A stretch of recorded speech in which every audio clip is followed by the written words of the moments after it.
नमस्कार, ग्लोबल न्यूजमा स्वागत छ। म पूजा गिरी। नमस्कार, म वसुधा केसी। सुरुमा हेडलाइन्स।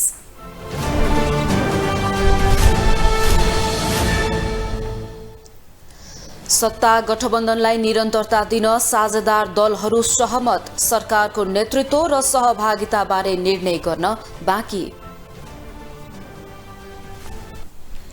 निर्वाचनको मत परिणामसँगै सरकार गठनको तयारी सुरु। बहुमत पुर्याउन सकस देखिएपछि नयाँ र साना दललाई फकाउन शीर्ष नेताको दौडधुप।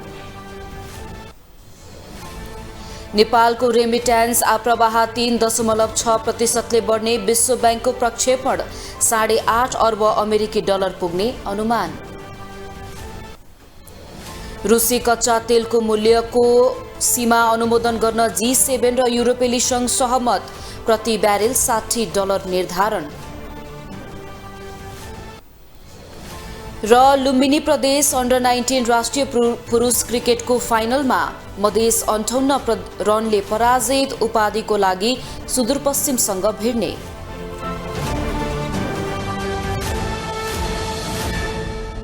चुनावमा अपेक्षित परिणाम नआएपछि अहिलेको सत्ता गठबन्धनको भविष्यमाथि प्रश्न उठ्न थालेका बेला गठबन्धनले निरन्तरता पाउने देखिएको छ। गठबन्धनमा रहेको दल नेकपा एकीकृत समाजवादीले गठबन्धन कायम राख्ने निर्णय गरिसकेको छ भने नेकपा माओवादी केन्द्र समेत यही गठबन्धनलाई निरन्तरता दिने पक्षमा देखिएको छ। गठबन्धन कायमै रहने देखिएको भए पनि सरकारको नेतृत्व कसले गर्ने भन्ने निर्णय भने भइसकेको छैन। गठबन्धन बनाएर आगामी सरकारको नेतृत्व गर्ने उद्घोषसहित चुनावमा सहभागी भएका सत्तारूढ दलका नेताहरूले चुनावी परिणाम अपेक्षित नआए पनि अहिलेकै गठबन्धनलाई कायमै राखेर जाने तयारी सुरु गरेका छन्। गठबन्धनमा सहभागी दल नेकपा एकीकृत समाजवादीले अहिलेको गठबन्धनलाई कायमै राखेर सरकार गठन अघि बढाउने अनौपचारिक निर्णय गरिसकेको छ। अपेक्षा अनुसारको परिणाम नआएको भए पनि गठबन्धन कायमै राखेर जाने निर्णय गरेको नेकपा एकीकृत समाजवादीले सरकार निर्माणका बेला हुने पावर सेयरिङका बारेमा थप छलफल गर्ने जनाएको छ। निर्वाचनको समीक्षा गर्नका निम्ति यसका निश्चित विधि पद्धतिहरूलाई हामी अवलम्बन गर्नेछौँ। स्थायी कमिटीको केन्द्रीय कमिटीको बैठक बस्नेछ, जिल्लाका भेलाहरू सम्पन्न हुनेछन्, उनीहरूबाट रिपोर्ट लिनेछौँ। तर आज जे जस्तो मत परिणाम हामीले प्राप्त गर्यौँ यो मत परिणाम हामीले सोचे जस्तो छैन। तर सोचे जस्तो छैन भन्दैमा हामीले गठबन्धनसँग सँगै लागेर गठबन्धनका कारणले प्राप्त गरेका उपलब्धिहरूलाई हामीले रक्षा गर्नुपर्छ भन्ने ठाउँमा र गठबन्धनको भावना अनुसार भोलि पनि काम गर्नुपर्छ भन्ने ठाउँमा यो निष्कर्षमा हामी पुगेका छौँ। यता गठबन्धनमै रहेको अर्को दल नेकपा माओवादी केन्द्रले समेत अपेक्षा अनुसारको परिणाम नआएको भए पनि अहिलेको गठबन्धनलाई निरन्तरता दिनुको विकल्प नभएको निष्कर्ष निकालेको देखिन्छ। माओवादी केन्द्रले सरकार निर्माणका बारेमा गठबन्धनमा आबद्ध दलहरूका बीचमा छलफल गरेपछि टुङ्गो लाग्ने समेत बताउँदै आएको छ। उसले संविधान र लोकतन्त्रमाथि खतरा रहेसम्म अहिलेको गठबन्धन कायमै राख्ने यस अघि नै बताउँदै आएको थियो। अपेक्षा गरेर जति हामीले सङ्घमा सिट हासिल गर्न सकिएन भन्ने समीक्षा हो। समग्र समीक्षा चुनावको सबै परिणाम आएपछि मात्रै गर्ने कुरा गरी एक पहिलो। दोस्रो, गठबन्धन बनाएको जुन गठबन्धन छोड्ने निर्णय गरिरहेको र अन्य अप्सन पनि बाँकी राखेको खुल्ला राखेको छ। सबै अप्सन हुनसक्छ, सबै अप्सन हुनसक्छ। तर पुरानो गठबन्धनलाई छोड्ने हामीले निर्णय गरेका छैनौँ। अर्कोतर्फ सत्तारूढ दल मध्येको ठूलो दल नेपाली काङ्ग्रेस समेत अहिलेकै गठबन्धनलाई निरन्तरता दिने पक्षमा छ। तर यसबारेमा काङ्ग्रेसले औपचारिक निर्णय भने गरिसकेको छैन। चुनावको समग्र परिणाम सार्वजनिक भएपछि काङ्ग्रेसले औपचारिक निर्णय गर्ने बताइएको छ। चुनावको परिणाम सार्वजनिक भएपछि एमाले अध्यक्ष केपी शर्मा ओलीले माओवादी केन्द्रका अध्यक्ष प्रचण्डसँग गरेको संवादलाई कतिपयले अहिलेको सत्ता गठबन्धनको भविष्यसँग जोडेर हेरेको भए पनि तत्कालै अर्को समीकरण बन्ने सम्भावना भने देखिएको छैन। ग्लोबल टेलिभिजनका लागि क्यामेरामा सञ्जय खड्काका साथमा अमृत राज काफले, काठमाडौँ। प्रतिनिधि सभातर्फ मतगणना जारी रहेका 3 स्थानमा सत्तारूढ गठबन्धनका उम्मेद्वारको अग्रता कायमै रहेको छ। मतगणना अन्तिम चरणमा पुगेको स्याङ्जा निर्वाचन क्षेत्र नम्बर 2 मा कांग्रेस उपसभापति समेत रहेका धनराज गुरुङको जित सुनिश्चित भएको छ। प्राप्त पछिल्लो मत परिणाम अनुसार गुरुङले 29,566 मत पाउँदा एमाले उम्मेद्वार पद्मा अर्याल 23,591 मतका साथ दोस्रो स्थानमा हुनुहुन्छ। यस्तै बाजुरामा नेपाली कांग्रेसका उम्मेद्वार बद्री पाण्डेले 17,855 मत ल्याउँदा एमालेका उम्मेद्वार कर्ण थापाले 13,297 मत प्राप्त गर्नु भएको छ। यस्तै दोलखामा प्रतिनिधि सभा सदस्यमा नेकपा माओवादी केन्द्रका उम्मेद्वार गंगा कार्कीले 11,956 मत सहित अग्रता कायम गरिरहँदा वहाँका निकटतम प्रतिस्पर्धी नेकपा एमालेका बालकृष्ण शिवाकोटीले 10,714 मत प्राप्त गर्नु भएको छ। 10 वटा मतदान केन्द्रमा पुनः मतदानपछि मात्र मतगणना शुरू भएको दोलखामा पनि गठबन्धनबाट उम्मेद्वार कार्कीले अग्रता लिइरहनु भएको छ। प्रतिनिधि सभा सदस्यको समानुपातिक प्रणालीतर्फ हालसम्म 1,04,04,766 सदरमत गणना भएको छ। निर्वाचन आयोगको सूचना प्रणालीमा प्रविष्ट भए अनुसार नेकपा एमालेले 27,83,388 मत प्राप्त गरेको छ भने नेपाली कांग्रेसले 26,52,628 मत सहित दोस्रो स्थानमा रहेको छ। नेपाल कम्युनिष्ट पार्टी माओवादी केन्द्रले 11,61,880 मत प्राप्त गरेको छ। यस्तै राष्ट्रिय स्वतन्त्र पार्टीले 11,23,078 मत प्राप्त गरेको छ। राष्ट्रिय प्रजातन्त्र पार्टीले 5,86,259 मत प्राप्त गरेको छ। त्यसैगरी जनता समाजवादी पार्टी नेपालले 4,20,943 र जनमत पार्टीले 3,94,385 मत प्राप्त गरेका छन्।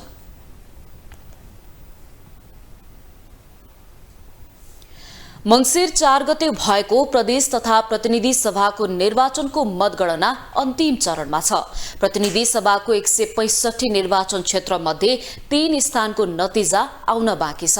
समानुपातिक तर्फको मतगणना पनि अन्तिम चरणमा पुगेका बेला राजनीतिक दलहरूले भने सरकार गठनका लागि तयारी थालिसकेका छन्। अहिलेसम्मको परिणामले बहुमत पुर्याउन सकस देखिएपछि सत्ता गठबन्धनका शीर्ष नेताहरूले साना र नयाँ पार्टीका नेताहरूसँग छलफल सुरु गरेका छन्। गठबन्धनलाई कायमै राखेर चुनावमा होमिएको नेपाली कांग्रेस नेतृत्वको सत्ता गठबन्धनलाई नयाँ सरकार बनाउनका लागि बहुमत पुर्याउन सकस देखिएको छ। नेपाली कांग्रेस, नेकपा माओवादी केन्द्र, एकीकृत समाजवादी र जनमोर्चा सहितको गठबन्धनसँग चुनावी तालमेल गरेको लोकतान्त्रिक समाजवादी पार्टीले समेत प्राप्त गरेको सिटले गठबन्धनलाई बहुमत पुर्याउन सकस देखिएको हो। मतगणनाको अन्तिम परिणाम आउन बाँकी रहेका र गणनामा अग्रता लिएका सिटहरू जोड्दा समेत गठबन्धनलाई बहुमत पुर्याउन मुस्किल देखिएको छ। त्यसका लागि नयाँ र साना दलको भर पर्नु बाहेक गठबन्धनलाई अन्य विकल्प छैन। त्यसैले गठबन्धनमा आबद्ध शीर्ष नेताहरूले सीके राउत र रेशम चौधरीको पार्टीसँग छलफल अघि बढाएका छन्। प्रधानमन्त्री तथा कांग्रेस सभापति शेरबहादुर देउबा, माओवादी केन्द्रका अध्यक्ष पुष्पकमल दाहाल र एकीकृत समाजवादीका अध्यक्ष माधव कुमार नेपाल लगायतका शीर्ष नेताहरूले सरकार गठनका लागि नयाँ र साना दलहरूसँगको छलफललाई तीव्र बनाएका हुन्। सीके राउत र रेशम चौधरीको पार्टी आफूहरूसँग आउने र त्यसपछि सरकार बनाउन पर्याप्त बहुमत पुग्ने गठबन्धनमा आबद्ध दलका नेताहरू बताउँछन्। अब हामी अहिलेको सत्ता गठबन्धन दलहरूको बीचमा सहमति समझदारी कायम गर्ने प्रक्रिया सुरु भएको छ र सत्ता गठबन्धन दल र अरू निर्वाचित अरू दलका साथीहरूलाई समेत जोडेर हामी सरकार निर्माणको प्रक्रियामा अगाडि बढ्नेछौँ र अहिलेकै सत्ता गठबन्धन दलकै नेतृत्वमा सरकार गठन गर्ने प्रक्रिया सफल हुन्छ भन्ने हामीलाई विश्वास छ। चुनावी परिणामले सत्ता गठबन्धनलाई समेत सरकार बनाउन सकस भएपछि विपक्षी गठबन्धनले समेत सरकार बनाउने कसरत सुरु गरेको छ। तर एमालेलाई सत्ता गठबन्धन नफुटेसम्म सरकार बनाउन झन अप्ठ्यारो देखिएको छ। कतिपयले सत्ता स्वार्थका लागि गठबन्धन फुट्न सक्ने आशंका गरिरहेका छन्। तर गठबन्धनमा आबद्ध दलहरू भने अहिलेको गठबन्धनलाई निरन्तरता दिने बताउँछन्। अहिलेको व्यवस्थाको रक्षा गर्नका लागि र राष्ट्रियताको रक्षा गर्नका लागि नै यो गठबन्धनको जन्म भएको हो। गठबन्धनकै कारणले गर्दाखेरि यो व्यवस्थाको रक्षा भएको छ। गठबन्धनकै कारणले गर्दाखेरि अहिलेको निर्वाचन भएको छ। गठबन्धनकै कारणले गर्दाखेरि चाहिँ मुलुकको राष्ट्रियता पनि एक अर्थमा रक्षा भएको चाहिँ छ। यस अर्थमा गठबन्धन बेठिक थियो भन्ने देखिँदैन। गठबन्धन ठिकै ढङ्गले अगाडि बढिरहेको देखिन्छ। यद्यपि गठबन्धनभित्र समस्याहरू रहेन भन्ने कुरा होइन, समस्याहरू पक्कै पनि थिए। सत्ता गठबन्धनका सबै दल मिल्दा समेत सरकार गठन हुन सक्ने अङ्कगणित तयार नभएपछि प्रत्यक्षतर्फ 1 सिट जितेर समानुपातिकतर्फ 4 सिट थप गर्ने देखिएको जनमत पार्टीका अध्यक्षसँग गठबन्धनका नेताहरूले निरन्तर भेटवार्ता गरिरहेका छन्। जनमत पार्टीका अध्यक्ष सीके राउत समेत अहिलेको सत्ता गठबन्धनसँग मिलेर आगामी सरकारमा सहभागी हुने करिब निश्चित भएपछि गठबन्धनमा आबद्ध नेताहरूले राहत महसुस गरेका छन्। ग्लोबल टेलिभिजनका लागि क्यामेरामा नरेश मोक्तानका साथमा कैलाश कठायत, काठमाडौँ। अब पालो ग्लोबल भोइसको।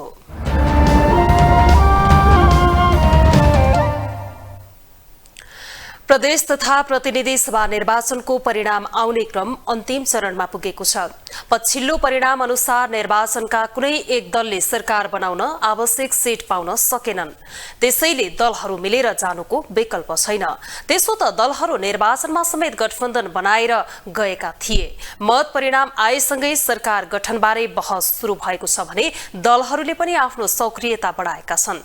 यसै सन्दर्भमा आजको ग्लोबल भोइसमा हामीले सर्वसाधारण सोधेका छौं, सरकार गठनका लागि दलका नेताको सक्रियतालाई के भन्नुहुन्छ?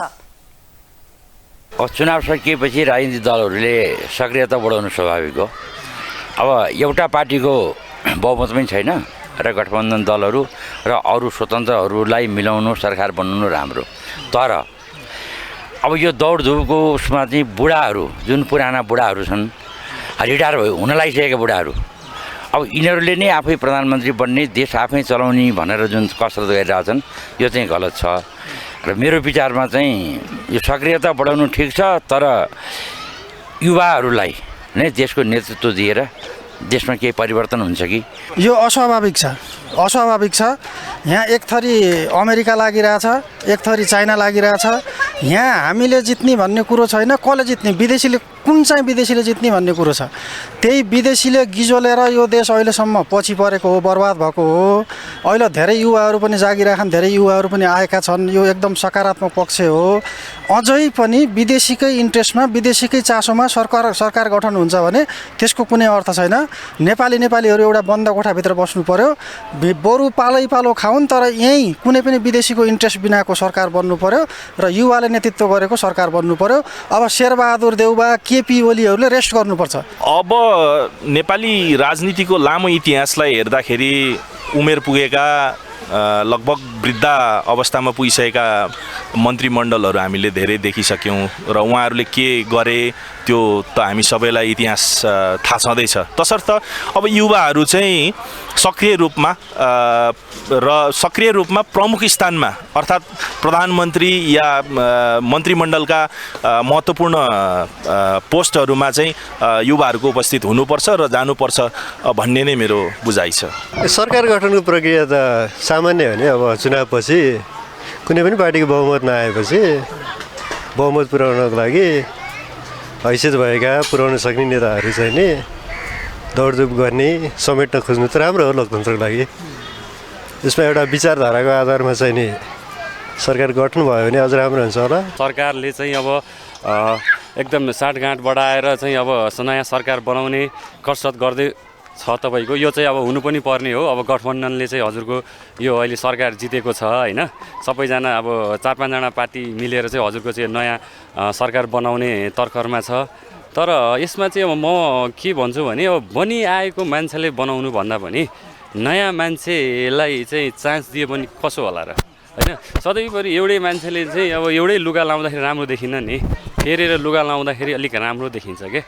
त्यही भएर सधैँभरि एउटै अब हजुरको चाहिँ प्रधानमन्त्री, एउटै उपप्रधानमन्त्री, एउटै गृहमन्त्री, हजुरको एउटै अर्थमन्त्री, यो चाहिँ भएन के। अब एक्सपिरियन्स भन्ने छँदैछ, तर अब नयाँ युवा पुस्ताहरूले चाहिँ हजुरको चान्सै पाएन भने त्यसले चाहिँ कहिले हजुरको एक्सपिरियन्स बटुलिन्छ। सक्रियता त त्यही हो, तपाईँको पुरानी तपाईँ भन्नु न पुरानी त्यो भिड थामे जस्तो भयो क्या। एमालेसँग छुट्टिने विभिन्न दलमा गठन भए, काङ्ग्रेस एमाले छुटेर माओवादी गए, समाजवादी आए, दुनियाँ पार्टी निस्के, फेरि गठबन्धन गरेर काङ्ग्रेसमा गए, अहिले फेरि गठबन्धन गरेर चाहिँ के त ओलीले प्रचण्डलाई फोन गरे, फेरि सरकार गठबन्धन भनेपछि त केही फरक देखेन हामीले त होइन। त्यही भएर चाहिँ बरु नयाँलाई दियो भने चाहिँ यो गठबन्धन भने नयाँले दियो भने चाहिँ केही होला कि जस्तो लाग्यो। जनमत पार्टीका अध्यक्ष डाक्टर सीके राउतले समानता, भाइचारा र मुलुकको समृद्धिका लागि काम गर्न आफ्नो पार्टी प्रतिबद्ध भएर लाग्नुपर्ने बताउनु भएको छ। शनिबार पार्टीद्वारा काठमाडौँमा आयोजित कार्यक्रममा सप्तरी क्षेत्र नम्बर 2 बाट प्रतिनिधि सभा सदस्यमा निर्वाचित अध्यक्ष राउतले जनताको अपेक्षा अनुसार आफूले डु एन्ड डाईको मनस्थितिमा काम गर्नुपर्ने अवस्था रहेको पनि स्पष्ट पार्नुभयो। उहाँले जनताले आफ्नो पार्टीलाई अन्तिम आशाको नजरले हेरेको भन्दै उनीहरूको आशालाई निराशा हुन नदिने गरी रात दिन काममा खटिने योजनाका साथ अघि बढ्ने बताउनुभयो। देखेका छौँ र जनताले जुन अपेक्षा हामीसँग राखेका छन् र त्यो अपेक्षा कति ठुलो छ भनेर तपाईँहरूले पनि अनुमान छ, तपाईँहरूले पनि बुझ्नुहुन्छ। र कतिले त के भन्छ अन्तिम आशा भनेरै भनिदिन्छ। त्यो त झन् मलाई चाहिँ व्यक्तिगत रूपमा त्यो शब्द प्रयोग गर्दा एकदम डर लाग्छ। लास्ट होप, अन्तिम आशा भनेर भनिदिन्छ। अनि अन्तिम आशा किन खतरनाक लाग्छ भन्दाखेरि हामीले यदि काम गर्न सकेनौँ भने के हुन्छ, अन्तिम आशा तोडियो भने चाहिँ के हुन्छ त? देश त निराशामा जान्छ, जनता निराशामा जान्छ। अध्यक्ष राउतले जनताले दिएको सल्लाह र सुझावकै आधारमा आफ्नो पार्टी अघि बढ्ने पनि पटक पटक दोहोर्याउनु भयो। त्यस अवसरमा उहाँले निर्वाचनमा ठूलो आशा र भरोसाका साथ आफ्नो पार्टीलाई मतदान गरेको भन्दै मतदाताहरूलाई धन्यवाद समेत व्यक्त गर्नुभयो। राष्ट्रिय सभाका अध्यक्ष गणेश प्रसाद तिमल सिन्हाले प्रतिनिधि सभा र प्रदेश सभा निर्वाचनको परिणाम सुखद नरहेको टिप्पणी गर्नुभएको छ। शनिबार ललितपुरमा आयोजित कार्यक्रममा अध्यक्ष तिमल सिन्हाले ठूलो बलिदानीपूर्ण संघर्षबाट प्राप्त संघीयता, लोकतन्त्र र गणतन्त्रलाई बलियो बनाउनका लागि दलहरू बलियो हुनुपर्ने उल्लेख गर्दै त्यस काममा लाग्न बौद्धिक समुदायलाई आग्रह समेत गर्नुभयो। उहाँले सचेत समुदायले दलहरूलाई सच्याउन सके मात्रै संघीय लोकतान्त्रिक गणतन्त्र सुदृढ हुने र जनताले समृद्धिको अनुभूति गर्न पाउने गरी विकास निर्माणको कामले गति लिने पनि स्पष्ट पार्नुभयो। अध्यक्ष तिमल सिन्हाले राजनैतिक दलहरूलाई सच्चिन पनि पटक पटक ध्यानाकर्षण गराउनु भयो। दलहरूमाथि नै प्रश्न उठ्ने गरी निर्वाचनको परिणाम आउनु मुलुकको लागि हितकर नभएको उहाँको भनाइ थियो। संघर्ष गरे यत्रो बलिदानीका साथ ल्याएको यो संघीय लोकतान्त्रिक गणतन्त्रमा बहुदलीयता माथि नै, त्यो दलहरूमाथिको प्रश्न भने त बहुदलीयता माथिको प्रश्न हो नि, त्यो हुने कुरा। अनि तपाईहरुले भन्नुहोला हामीले के सुनेर आफ्नै दलहरूलाई सुनाउने, त्यहाँ पनि कुरा हो त, तपाईहरु पनि छलफल गरोस् भन्नको लागि हो। मैले त्यही दलमा त हुनुहुन्छ नि, तपाईँ कहीँ न कहीँ जोडिनु भएको छ नि त। फेरि तपाईँ जोडिएको दलमा तपाईहरुले पनि भन्नु पर्यो।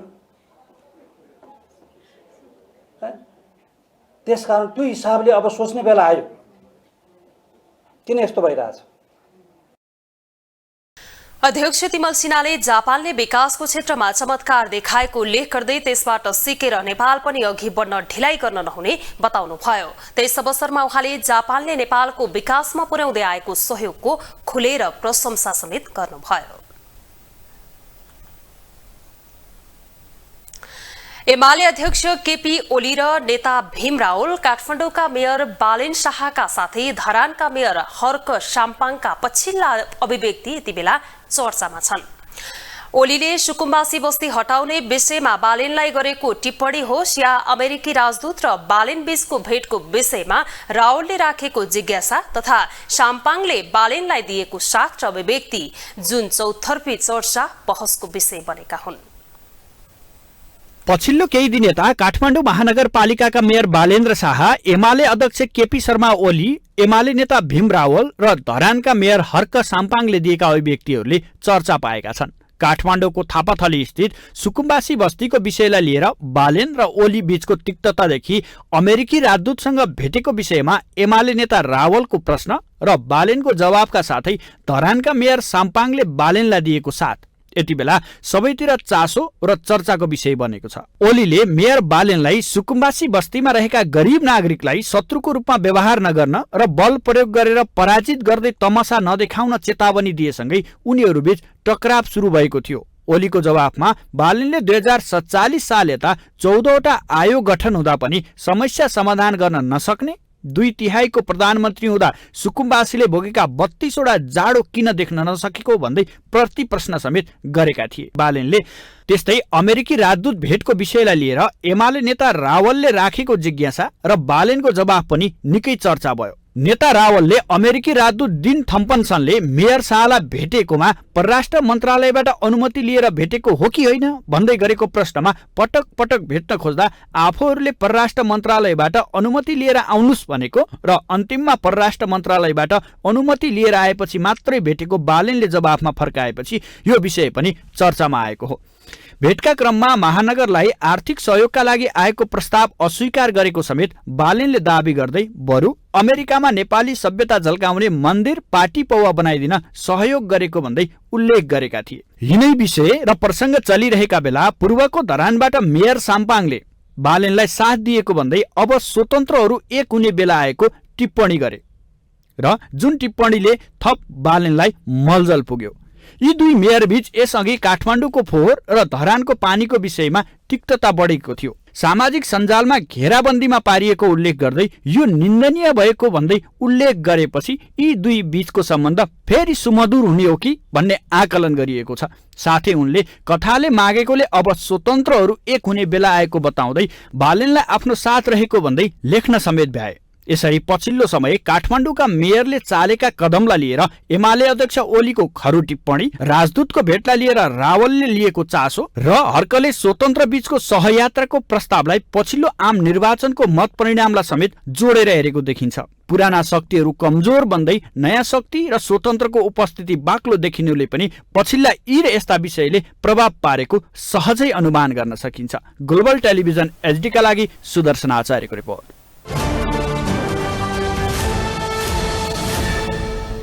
महिला बालबालिका तथा ज्येष्ठ नागरिक मन्त्री उमा रेग्मीले अपाङ्गता भएका व्यक्तिहरूको सवालमा 3वटै सरकार संवेदनशील बन्नुपर्ने बताउनु भएको छ। शनिबार अपाङ्गता भएका व्यक्तिहरूको 31औं अन्तर्राष्ट्रिय दिवसको अवसरमा राष्ट्रिय अपाङ्ग कोषले काठमाडौँमा आयोजना गरेको कार्यक्रमलाई सम्बोधन गर्दै मन्त्री रेग्मीले अपाङ्गता भएका व्यक्तिहरूको सवालमा 3 तहकै सरकारहरू संवेदनशील बनेर काम गर्न जरुरी रहेको बताउनु भएको हो। उहाँले दुर्गम स्थानका शारीरिक अशक्त भएर बसेका व्यक्तिहरूको सेवा प्रवाहमा स्थानीय सरकार बढी जिम्मेवार र संवेदनशील बन्न आवश्यक रहेको बताउनुभयो। उहाँले संघीय सरकार र प्रदेश सरकारले पनि अपाङ्गता भएका व्यक्तिहरूको सवालमा संवेदनशील भएर र बजेट छुट्याएर काम गर्नुपर्ने बताउनुभयो।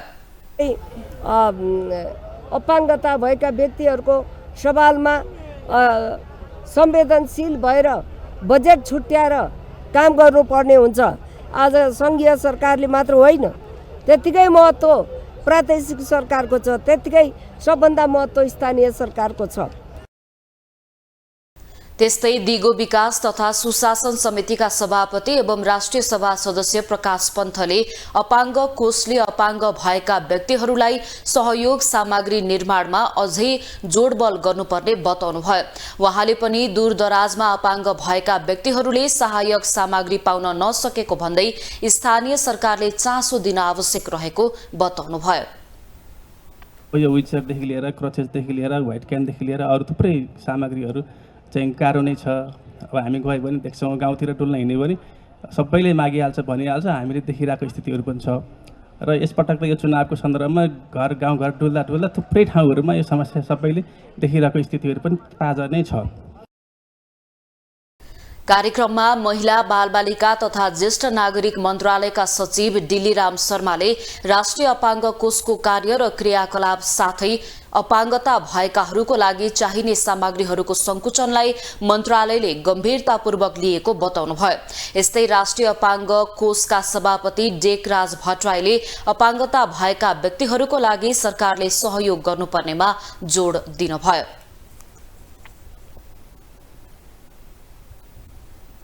प्राध्यापक डाक्टर खड्ग केसीले कानूनलाई दुरुपयोग गरेर शक्तिशाली बन्ने संस्कृतिको अन्त्य हुनुपर्नेमा जोड दिनुभएको छ। शनिबार ललितपुरमा आयोजना गरेको एक कार्यक्रममा बोल्दै उहाँले कानूनलाई दुरुपयोग गरेर शक्तिशाली बन्ने संस्कृति दक्षिण एसियाली मुलुकहरूमा बढ़िरहेको उल्लेख गर्दै त्यसको अन्त्य हुनुपर्ने बताउनु भएको हो।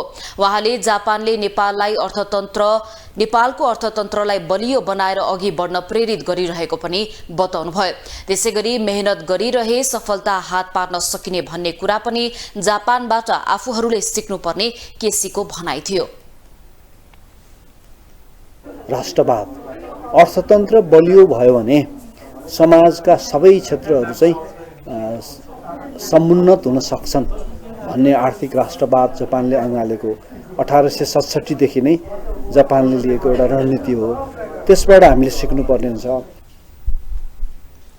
प्राध्यापक केसीले देशप्रतिको भक्तिभावमा पनि जापानिजहरूले उदाहरणीय काम गरेको चर्चा गर्नुभयो।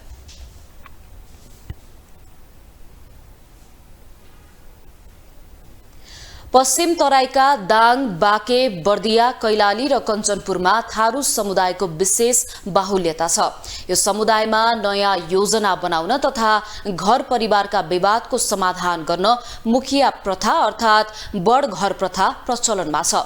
पछिल्लो समय स्थानीय सरकारले बड घर अर्थात् मुखिया प्रणालीलाई मान्यता दिए पनि अन्य सरकारी निकायले भने उपेक्षा गर्दा गाउँका साना मुद्दाहरूको समाधान हुन नसकेको थारू समुदायहरूले गुनासो गरेका छन्। ससाना विवाद पनि अदालतसम्म पुग्ने गर्दा प्रशासनिक जटिलता समेत थपिएको छ। गाउँका साना समस्या पनि ठूला बन्ने, समयमा समस्याको समाधान हुन पनि नसक्ने, यसैले यति बेला वर्षौंदेखि चल्दै आएको बर्गर समुदायहरू चिन्तित भएका छन्। उनीहरूले स्थानीय सरकारले गाउँमा कामकाजका बर्गर अर्थात् मुखिया प्रणालीलाई मान्यता दिए पनि अन्य सरकारी निकायले त्यसको पालना नगर्दा बर्गर ऐन बनाएको अर्थ नभएको अनुभूति बर्गर समुदायका अगुवाहरू बताउने गर्छन्। बर्दिया जिल्लाको बारबर्दिया नगरपालिकाले बर्गर ऐन बनाएर कार्यान्वयनमा ल्याएर कामकाज सुरु गरेको छ। स्थानीय सरकारले बर्गर प्रथालाई मान्यता दिए पनि केन्द्र सरकारले मान्यता दिएको छैन। सरकारी निकायले नै स्थानीय तहले बनाएको नियमको पालना नगर्दा कतिपय साना समस्या समेत ठूला बन्ने गरेको बरबर्दिया नगरपालिकाका बर्गर सञ्जालका सचिव लक्ष्मण प्रसाद थारू बताउँछन्। बर्गर प्रथाको नियम कानुन, त्यसपछि त्यसलाई के गर्नुपर्छ, कसरी उहाँहरूलाई अगाडि बढाउनुपर्छ भन्ने हामी पहल कतैबाट पाएनौँ र अहिले अब हामी पहिला त लचकता ढङ्गले गइराखेका थियौँ, ल अब गरिदिनु पर्यो, हात जोर बिन्ती गरेर गइराखेका थियौँ भने त्यही भएर अब उहाँहरूलाई अब हामी कसरी हुन्छ दबाब दिएर दबाब सिर्जना गरेर हामी बर्दियादेखि कैलालीसम्म अनि डाङसम्मको हाम्रो सङ्गठन मजबुत बनाएर हामी उहाँहरूलाई दबाब दिनुपर्छ भन्ने योजना बनाइराखेका छौँ। त्यस्तै बडैयाताल गाउँपालिका बर्दियाका बर्गर सञ्जालका संयोजक परशुराम थारूले बर्गर प्रथालाई संरक्षण र सम्वर्धन गर्न केन्द्रबाट निर्णयको कार्यान्वयन गर्नुपर्ने व्यवस्था मिलाउनुपर्ने बताएका छन्। उनले सरकारले संविधानमै लागू गरेर बर्गरहरूलाई कुनै पनि निर्णय गर्दा सहज हुने संयोजक थारूको भनाइ छ। बर्गर प्रथा गाउँघरमा नितान्त आवश्यक रहेको समेत संयोजक थारूको भनाइ थियो। प्रथाजनित कानुनलाई चाहिँ बचाएर राख्नुपर्छ र उहाँहरूको लागि चाहिँ बर्गरहरूलाई चाहिँ यो देशमा जुन ठाउँमा हामी बर्गर छौँ थारू जातिमा यो चाहिँ नितान्त आवश्यक छ। किनभनेदेखि बर्गरले सबै काम गर्छ, नीति नियम बनाउँछ, गाउँघर चलाउने, सिँचाइ, न्याय र भनौँ न अब संस्कृतिका बारेमा पनि सबै कुरा उठाउने गरेकोले राज्यले बर्गरहरूको लागि के सेवा सुविधा दिनुपर्छ र राज्यले के गरिदिनुपर्छ भनेदेखि बर्खरहरूले कतिसम्मको चाहिँ उहाँले निर्णय गर्न पाउने, उहाँहरूले निर्णय गरेको अधिकार चाहिँ सबैले मानिदिनु पर्ने, निकायले पनि मानिदिनु पर्ने, सम्बन्धित निकाय जस्तै पुलिस भयो, पुलिस प्रशासनले मान्दिन्न अनि अरू निकायले मान्दैन, त्यो चाहिँ हुनु भएन। बर्खरलाई जो चाहिँ अधिकार दिइसकेपछि उहाँहरूले मान्नुपर्ने।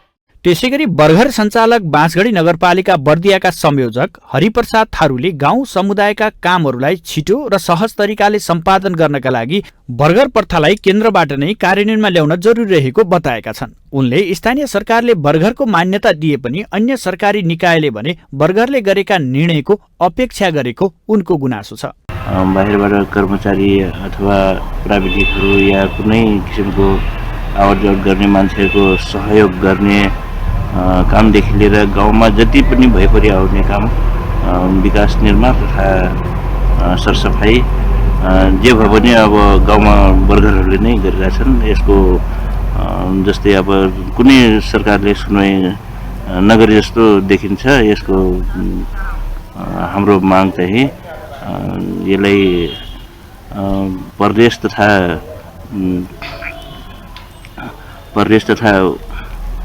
केन्द्रबाट हाम्रो माग जस्तै कि केही नभए पनि देव दुर्गाहरूको गाउँघरको उसमा अक्षतासम्मको केही बजेट विनियोजन गर्नु पायो हुन्थ्यो भन्ने। थारू समुदायमा बर्गर प्रथा पुस्तौंदेखि चल्दै आएको हो। थारू समुदायका मानिसहरूले गाउँमा कुनै किसिमको विवाद वा झगडा भए पनि पहिला बर्गरको राय लिने र आवश्यक परेपछि मात्रै प्रशासनको सहायता लिने गर्छन्। अब इकोनोमिक न्यूज।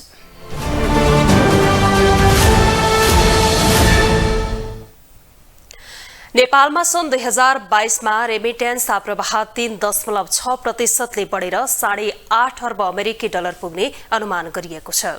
विश्व बैंकले सार्वजनिक गरेको migration and development brief report अनुसार गत वर्षको तुलनामा यस वर्ष रेमिटेन्स बढ्ने देखिएको हो। सन् 2021मा नेपालले 8 अर्ब 20 करोड अमेरिकी डलर बराबरको रेमिटेन्स भेट्याएको थियो। नेपालले रेमिटेन्स मार्फत आउने रकम मुद्दती निक्षेपमा राख्दा अतिरिक्त ब्याज दिने व्यवस्था गरेको, दैनिक रूपमा पठाउन सकिने रकमको सीमा बढाएको र विदेशी मुद्रा बचत खाता खोल्न सकिने व्यवस्था लागू गरेपछि त्यसको सकारात्मक प्रभाव देखिएको पनि रिपोर्टमा उल्लेख छ। कुल गृहस्थ उत्पादन जीडीपी अनुसार आकारको तुलनामा बढी रेमिटेन्स भित्र्याउने मुलुकमा नेपाल अग्र स्थानमा छ। नेपालले सन् 2022मा कुल जीडीपीको 22% बराबर रेमिटेन्स आर्जन गर्ने अनुमान विश्व बैंकको छ। सन् 2022मा विश्वव्यापी रेमिटेन्स प्रवाहको वृद्धि दर 4.9% हुने अपेक्षा विश्व बैंकको छ।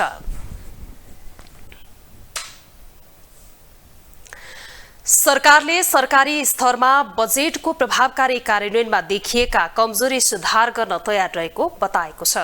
नेपाल उद्योग परिसंघले आयोजना गरेको कार्यक्रममा बोल्दै प्रधानमन्त्री कार्यालय सूचना तथा संचार र उद्योग मन्त्रालयका सचिवहरूले सरकारी स्तरमा बजेटको प्रभावकारी कार्यान्वयनमा धेरै समस्या देखिएको भन्दै कमी कमजोरी सुधार गर्न सरकार तयार रहेको बताएका हुन्। सरकारले सरकारी स्तरमा बजेटको प्रभावकारी कार्यान्वयनमा देखिएका कमजोरी सुधार गर्न तयार रहेको बताएको छ। नेपाल उद्योग परिसंघले गरेको बजेट वाच कार्यक्रममा बोल्दै प्रधानमन्त्री कार्यालय सूचना तथा संचार र उद्योग मन्त्रालयका सचिवहरूले सरकारी स्तरमा बजेटको प्रभावकारी कार्यान्वयनमा धेरै समस्या देखिएको भन्दै कमी कमजोरी सुधार गर्न सरकार तयार रहेको बताएका हुन्। हरेक क्षेत्रमा समेटेर बजेट आउने तर कार्यान्वयनमा सरकारी स्तरमा समेत कमजोरी भन्दै अब सरकार र निजी क्षेत्र सबैले सहकार्य र समझदारी गरेर अगाडि बढ्नुपर्ने धारणा राखिएको छ। सचिवहरूले पछिल्लो समय मुख्य सचिवको संयोजनमा मन्त्रालयगत रूपमा बजेट कार्यान्वयनलाई तीव्रता दिने गरी प्रत्येक महिना समीक्षाको शुरूआत भएको बताए। प्रधानमन्त्री तथा मन्त्री परिषद कार्यालयका सचिव मधु कुमार मरासिनीले बजेट कार्यान्वयनको पाटो एकदमै कमजोर रहेको बताएका छन्। सरकारले प्रस्तुत गरेको बजेट लामो भएको भएको भन्दै अब लामो बजेट लेखेर समयको बर्बाद गर्नुभन्दा पनि छोटो लेखेर प्रभावकारी रूपमा कार्यान्वयन गर्नुपर्ने आवश्यकता रहेको मरासिनीको भनाइ छ। सचिव मरासिनीले विदेशी लगानी ल्याएर नेपालभित्र नै उत्पादन बढाएर निर्यात वृद्धि नगरेसम्म अर्थतन्त्र सबल बन्न नसक्ने बताए। अहिले जति पनि हामीले चाहिँ हाम्रो फरेक्स रिजर्भमा हाम्रो प्रेसर परिरहेको छ, त्यो पब्लिक सेक्टरबाट अथवा रेमिटेन्स आएर मात्रै चाहिँ सधैँ धानिनेवाला चाहिँ छैन। एफडिआई ल्याएर यहीँ प्रोडक्सन नबढाइकन र हाम्रो प्रोडक्सनको एक्सपोर्ट नगरिकन रेमिटेन्सले मात्रै चाहिँ हामी धानिँदैनौँ। अब किनभने कोभिड नआएकै भए पनि हामीलाई समस्या पर्थ्यो। कोभिड आइदिएको कारणले गर्दाखेरि हाम्रो इम्पोर्ट भएन र अलिकति चाहिँ रेमिटेन्स रिजर्भ बढी भएको थियो। जब हामी रियल साइजमा आयो नि, जब मान्छे साइजमा आयो भने बल्लदेखि हैसियत भन्छ नि, साइजमा आइसकेपछि हामीलाई प्रेसर परेको छ। त्यसैले गर्दाखेरि एउटा चाहिँ मेरो रिक्वेस्ट के हो भने प्राइभेट सेक्टरले पनि एफडिआई ल्याउनेमा चाहिँ अलिकति खोजी नीति चाहिँ गर्नुपर्ने भयो। त्यस्तै संचार तथा सूचना प्रविधि मन्त्रालयका सचिव डाक्टर बैकुण्ठ अर्यालले पनि आफूले 7 पटक बजेट लेख्दा लेखेको बजेटको प्रभावकारी कार्यान्वयन नभएको भन्दै सरकारी स्तरबाट पनि धेरै कमी कमजोरीहरू हुने गरेको उल्लेख गरे। साथै उनले डिजिटल प्रयोगको कारणले मन्त्रालयमा कागजातमा हुने खर्चमा 37% गिरावट आएको र सरकारले स्टार्टअप उद्यमको लागि आवश्यक नीतिगत व्यवस्था गर्न आवश्यक रहेको बताए। मेरो मन्त्रालय चाहिँ 95% डिजिटल छ। मैले आजकल चिठी पत्रमा तोक लगाउँदिन। मैले 90% टिप्पणीहरू न त आफूले फाइलमा स्वीकृत गर्छु, न चाहिँ नि मन्त्रीज्यूलाई पनि फाइलमा पेश गर्छु। यो चाहिँ सबै अनलाइन हुन्छ, एभ्रिथिङ छ। यसले के भएछ भन्दाखेरि मैले आजै भर्खर डेटा हेरेको थिएँ। गत वर्षको भन्दा हाम्रो कागज र पेनमा 37% चाहिँ बजेट कम भएछ। 40% बजेट चाहिँ सेभ भयो र फास्ट पनि त्यतिकै भयो। अब अहिले हामीले चाहिँ यसलाई सकेसम्म छिटो धेरैवटा अड्डामा लैजाउँ भनेर पहल सुरु गरेका छौँ। मेरै मन्त्रालय अन्तर्गत 6वटा निकायमा लगभग फुल फ्लेजमा छ यो। मेरो मन्त्रालय अन्तर्गतका विभागहरूले सिधै म कहाँ आउँछ, मैले त्यहीबाट प्रोसेस गर्छु। यस्तै उद्योग वाणिज्य तथा आपूर्ति मन्त्रालयका सचिव तोय नारायण ग्यावालीले बजेट एकदमै सुस्त कार्यान्वयनमा रहेको बताएका छन्। बजेटमा व्यवस्था भएका कार्यक्रमहरूका विषयमा सरकारले निजी क्षेत्र खुला रूपमा संवाद गर्दा बजेट कार्यान्वयनमा दबाव पर्ने उनको भनाइ थियो। यो इन्डेक्सहरूमा पनि सुधार नगरिकन, खास गरी 10-12वटा यो लगानी र व्यापारसँग सम्बन्धित ग्लोबल इन्डेक्सहरू छन्, त्यसमा सुधार नगरिकन हामी अगाडि बढ्न सक्दैनौँ कि भन्ने मलाई लाग्छ। खास गरी लगानी नआउनुमा गभर्मेन्टको कहाँ कमजोरी छ, प्राइभेट सेक्टरको पनि केही विषय छ कि, अथवा स्थानीय हाम्रा समस्याहरूले लगानी अल्मलिन्छ कि, कच्चा पदार्थ नभएर हो कि, मार्केट नभएर किन लगानी आउँदैन त। वास्तवमा यसको एउटा ग्याप एनालाइसिस हुन चाहिँ आवश्यक हुन्छ भन्ने मलाई लाग्छ। बजेट कार्यान्वयनमा निजी क्षेत्रले पनि सहकार्य गरेरै अगाडि बढ्नुपर्ने आवश्यकता समेत सचिवहरूले औल्याएका छन्। साथै चालू आर्थिक वर्षको पहिलो 4 महिनामा 2 अर्ब 24 करोड बराबरको विदेशी लगानीमा बन्ने 19वटा परियोजना स्वीकृत भएको समेत प्रधानमन्त्री कार्यालय, सूचना तथा संचार र उद्योग मन्त्रालयका सचिवहरूको भनाइ छ। अब इन्टरनेशनल न्यूज।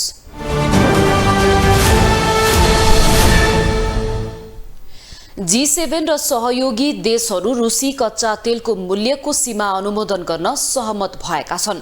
युक्रेनमाथि रुसले आक्रमण जारी राखेको भन्दै उसलाई तेल निर्यातबाट नाफा नहुने गरी मूल्य सीमा निर्धारण गर्न G7 र सहयोगी देश सहमत भएका हुन्। यसअनुसार रुसी कच्चा तेलको मूल्य प्रति ब्यारेल $60 निर्धारण गरिएको छ। यसअघि युरोपेली संघमा पोल्यान्ड सहितका केही देश धेरै मूल्य तिर्न तयार नभएपछि मूल्य घटाउने सहमति जुटेको थियो।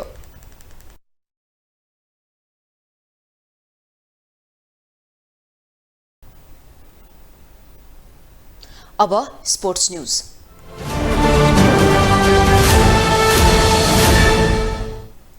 साबिक विजेता लुम्बिनी प्रदेश राजधानीमा जारी अन्डर 19 राष्ट्रिय पुरुष क्रिकेट प्रतियोगिताको फाइनलमा प्रवेश गरेको छ। टियु क्रिकेट मैदानमा शनिबार मधेस प्रदेशलाई 58 रनले पराजित गर्दै लुम्बिनी फाइनलमा पुगेको हो। लुम्बिनीले दिएको 223 रनको लक्ष्य पछ्याएको मधेसले 45.4 ओभरमा 164 रनमा अल आउट भयो। मधेसका लागि मयन यादवले 45 बलमा 38 रन बनाएका थिए। यसैगरी लुम्बिनीका लागि अभिषेक गौतम गौतमले 3 र विशाल विक्रम केसीले समान 3-3 विकेट लिएका थिए।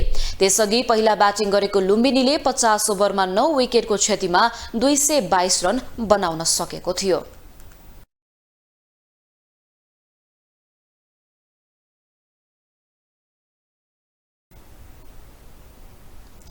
कतारमा जारी विश्वकप फुटबलमा अन्तिम 16 नकआउट चरणका खेल सुरु हुँदैछ।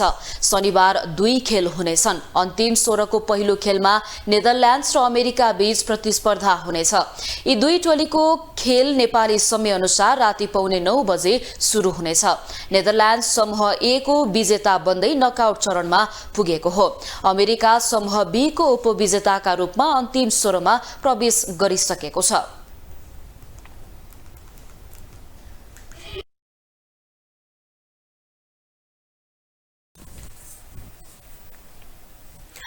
ग्लोबल न्यूजको अन्त्यमा अहिलेसम्मका हेडलाइन्स पुनः एकपटक।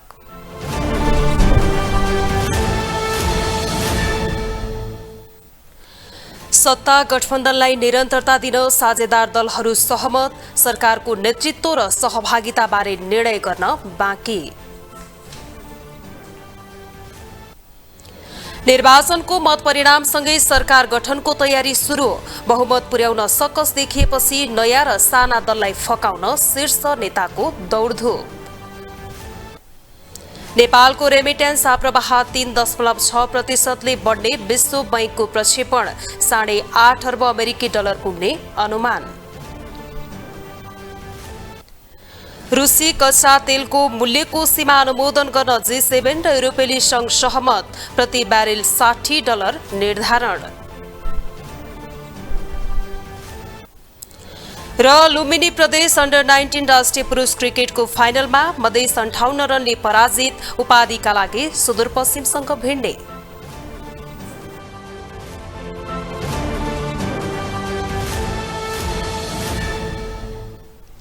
ग्लोबल न्यूज अहिलेलाई यति नै। ग्लोबल टेलिभिजन तपाईँ फेसबुक तथा युट्युबमा पनि प्रत्यक्ष हेर्न सक्नुहुनेछ। ग्लोबल टेलिभिजन हेर्दै गर्नुहोला। नमस्ते।